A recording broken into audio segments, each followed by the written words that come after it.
আমাদেরকে আমাদেরটা বলতে হবে, আরেকটা আরেকজনেরটা অ্যাপ্রোচ করবে।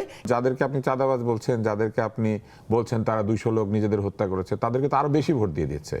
তাহলে কোনটা আমরা গ্রহণ করব? না, তাহলে এটাই মানে আপনি আপনার জায়গা থেকে ধরুন বাংলাদেশের একসাথে যেমন 40% মানুষকে বাদ দিতে পারবেন না, আবার আরেকসাথে 50% মানুষকে বাদ দিতে পারবেন না। আমরা যেমন আজকে থেকে কিছুদিন আগে বলতাম ওরা নিজেরা 4টা আসনও পায় নাই, তারা যখন তাদের জায়গা থেকে এত কিছু প্রভাবক কাজ করার পরও 67-68টা আসন পায়, এটাকেও আমরা আবার বাতিল করে দিতে পারবো না। আমরা আমাদের জায়গা থেকে ওই জিনিসটাই বলতেছি, এটা মানুষের উপরে ছেড়ে দিতে হবে। মানুষ তার জায়গা থেকে সিদ্ধান্ত নেবে কোনটা হবে কোনটা হবে না। আপনি আপনার জায়গা থেকে যখন বলেন যে বিএনপি 212টা আসন পেয়েছে, এত পার্সেন্ট ভোট পেয়েছে, তাহলে এবার শহীদ মিনারে কেন আমার ভাইয়ের রক্তে রাঙানো এটা বাজে নাই, আপনি কেন শুনেন নাই, এই দায়িত্ব তাহলে আমার বিএনপিকে দিতে হবে। এটা সরকার হিসেবে, হ্যাঁ এটাই সরকার, না এটাই সরকার হিসেবে তাদের ব্যর্থতা যে তারা এটা বাজাইতে পারে না। আমার কানে এটা এসেছে, আমি জানি না আপনার কানে কেন যায় নাই। তাহলে আপনার তারেক রহমানকে জিজ্ঞাসা করতে হবে যে আপনি তো কখনো দেখেন নাই যে সরকার দল, প্রগতিশীল দল, মধ্যমপন্থার দল কেউ গিয়ে শহীদ মিনারের মোনাজাত ধরেছে, কখনো দেখেন নাই। তারেক রহমান কেন ধরেছে এটা তাহলে তারেক রহমানকে জিজ্ঞাসা করতে হবে।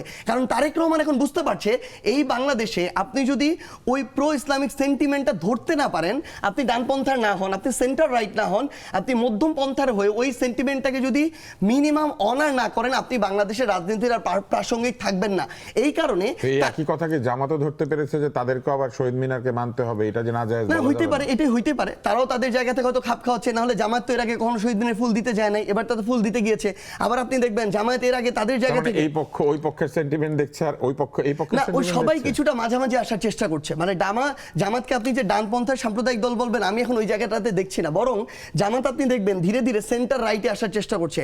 আবার এই জায়গায় বিএনপির আপনি দেখবেন একটা অংশ তাদের জায়গায় জমিয়তে উলামার মতো সংগঠনগুলোকে তাদের জোটে নেয়। আপনি দেখবেন হেফাজতকে তাদের পক্ষ দিয়ে বয়ান দেয়। আবার আপনি দেখবেন তারা তাদের জায়গায় বামপন্থার রাজনৈতিক দলগুলোকেও তাদের এখানে এসে প্রতিমন্ত্রী বানায়।